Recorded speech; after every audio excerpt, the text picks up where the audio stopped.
ৰাতিপুৱাই লাল চাহ কাপে গাটো একদম ফ্ৰেছ কৰি তোলে। বতৰটো একদম ধুনীয়া আৰু চানা বনা কেইটাৰ লগত আজি গৈ আছোঁ এখন ডান্স ৱৰ্কশ্বপ এটেণ্ড কৰিব। চিট নোপোৱাৰ বেদনা দেখিবলৈ পাইছে আৰু এনেকৈ থিয়াই দি থাকোঁতে ল'ৰা এজন আহিল মুখেদি হৰ্ণ বজাই, মানে আল্টিমেট টেলেণ্ট। আৰু ইপিনে দেখিলোঁ বন্দে ভাৰত এক্সপ্ৰেছ।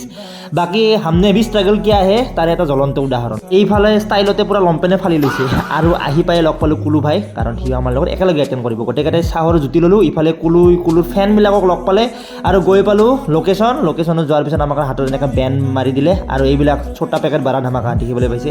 আৰু এইখন হ'ল দ্য গ্ৰীণ ইণ্টাৰনেশ্যনেল স্কুল, য'ত এইখন ৱৰ্কশ্বপ হৈ আছে। কাৱৈ মাছ আৰু শিঙি মাছ, গৰৈ মাছ চব দেখিলোঁ। তাৰে পিছত গ'লোঁ ডাইৰেক্ট একদম মেইন লোকেশ্যনত য'ত ৱৰ্কশ্বপখন হৈ আছে। আৰু এয়া আকাংক্ষা ma'am on the way from Delhi. তো মেমে এণ্ট্ৰি মাৰি দিলে আৰু আমিও পূৰা লাগি গ'লোঁ একদম শিখাত। গোটেই একদম ডান্সাৰ্ছ দেখিছে। আৰু ৱৰ্কশ্বপ শেষ কৰি মোৰ ভাইটি কংকণিয়ে ল'ব আহিলে আমাক আৰু আমি এনেকৈ অলপ ৰিলেক্স ফিল কৰিলোঁ। আজিৰ ভিডিঅ'টো এতিয়া সামৰণি মাৰিলোঁ। লগ পাম নেক্সট ভিডিঅ'ত। Bye bye.